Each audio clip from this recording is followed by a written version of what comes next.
नहमदुहु व नुसल्ली अला रसूलिल करीम अम्मा बाद बिस्मिल्लाहिर्रहमानिर्रहीम। नबी करीम सल्लल्लाहु अलैहि वसल्लम फरमायो कि मुंहिंजी उम्मत जे अंदरि कुझु अहिड़ा माण्हू बि हूंदा जेके रेशम, शराब, ज़िना ऐं मौसीक़ी यानी कि गाने वग़ैरह खे हलाल करार ॾींदा। इन हदीस जो मक़सदु इहो न आहे कि उहो इहो चवनि कि बिल्कुलु इहो हलाल आहे, बल्कि उन ते दलीलूं ॾियनि। यानी शराब आहे त उनजो नालो मटाइनि, हे शराब उहा शइ न आहे। रेशम पाए करे चवनि उहो रेशम न आहे। ऐं ज़िना जे मुतालिक़ ॿी दलील ॾियनि कि पाण में ॿई माण्हू राज़ी आहिनि। ऐं गाने जे अंदरि यानी कि हिन जे अंदरि अहिड़ी का ॻाल्हि न आहे जंहिंजे करे मञा थियल आहे, इन में त तारीफ़ आहे, इन में त अहिड़ा लफ़्ज़ आहिनि जंहिंमें कोई अहिड़ो मसइलो मसाइल न आहे जो कंहिंखे करे इतराज़ हुजे त। हता कि इन गाने वारे फ़नकारनि गाननि जे अंदरि एतिरी गुस्ताखी कनि था पिया लफ़्ज़नि जे अंदरि कि उन्हनि शाइरनि जो ऐं उन फ़नकारनि जो उन गाने जे अंदरि अहिड़ा लफ़्ज़ इस्तेमालु करण सां उनजो ईमान ई चट थी थो वञे। ऐं गॾोगॾु जेके उन गाने खे वरी हलाए करे ॿुधनि था उन्हनि जो ईमान बि चट थी थो वञे। यानी फ़नकार, गुलूकार पंहिंजे पैसे जी कमाइण जी लालच में उहे इहा शइ नथा ॾिसनि त हिन गाने जे अंदरि मां लफ़्ज़ जेके अशार पढ़ां थो त इन में त गुस्ताखी आहे, उन में अलाह वारनि जी गुस्ताखी थिए थी, अलाह जी गुस्ताखी थिए थी, दीन जी गुस्ताखी थिए थी, इस्लाम जी गुस्ताखी थिए थी। अहिड़ा अहिड़ा लफ़्ज़ बेबुनियाद लफ़्ज़ इस्तेमालु कनि था जेकी इस्लाम में सख़्ती सां उन शइ जी मना जेको आहे त मञा छल आहे।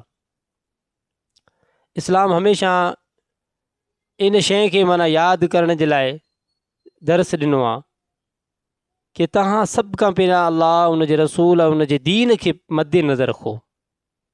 जॾहिं कि इन फ़नकारनि वटि दीन जी का वैल्यू न आहे। कहिड़ो बि कलाम हूंदो, कहिड़ो बि को गानो हूंदो, उन में कहिड़ा बि लफ़्ज़ हूंदा, अगरि उन शाइरी में लफ़्ज़ अगरि उते उन जॻह ते जी बीठा त उहे लफ़्ज़ इस्तेमालु करे छॾींदा। मां हिन वक़्तु उन फ़नकारनि जे बारे में जिन फ़नकारनि पंहिंजे शाइरी जे अंदरि कलामनि जे अंदरि अहिड़ा लफ़्ज़ इस्तेमालु कया उन जो त मां हिन वक़्तु ज़िक्र नथो करे सघां। इनशा अल्लाह ताला उनखे बि ॿिए कंहिं मौज़ू ते ॿिए कंहिं जॻह ते इनशा अल्लाह बयान में ज़िक्र लाज़मी कंदासीं उहो। लेकिन हिन वक़्तु सिर्फ़ु इहा ॻाल्हि आहे कि फ़नकार ऐं गुलूकार जेके कलाम चवनि था, जेके उन्हनि खे पैसा जेकी तनख़्वाहूं उते मिलनि थियूं, उन्हनि खे पैसा मिलनि था कलाम ऐं गाने जा, यकीन सां उहे उन पैसनि खे उन कमाई खे हलाल सम्झनि था। उन मां दावे सां इहा ॻाल्हि चवां थो कि फ़नकार जेको कलाम चवे थो, जेकी उनखे पैसा मिलनि था, उन पैसनि खे उहो हलाल सम्झे थो। जॾहिं उन कमाई खे हलाल सम्झो त यकीन सां उन गाने खे हलाल सम्झो आहे।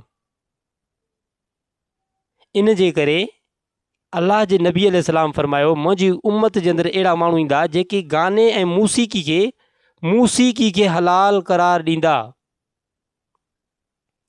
केॾे वॾे अफ़सोस जी ॻाल्हि आहे कि पंहिंजी पूरी ज़िंदगी फ़नकारी ऐं गाननि में हणी छॾियऊं, बकवाज़ात में हणी छॾियऊं, दीन इस्लाम खां माण्हुनि खे परे करे छॾियऊं, बजाए इन जे कि माण्हू अलाह जो क़ुर ॿुधंदा, ॾींहुं राति हिननि जा फ़नकारनि जा कलाम माण्हू ॿुधनि था वेठा।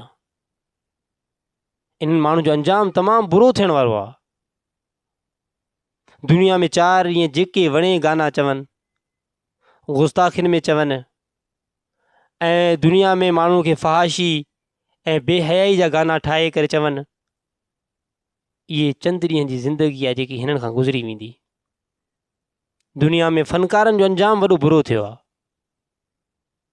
शाइर ऐं फ़नकार दुनिया में रिकॉर्ड आहे, एतिरो उनजो अंजाम बुरो थियो आहे, एतिरो अंजाम बुरो थियो आहे कि आख़िरी वक़्त में दुनिया में पंहिंजी ज़िंदगी में सिसकंदा आहिनि, तड़पंदा आहिनि पंहिंजे बीमारियुनि में, पंहिंजे मसाइल ऐं पंहिंजी परेशानियुनि जे अंदरि।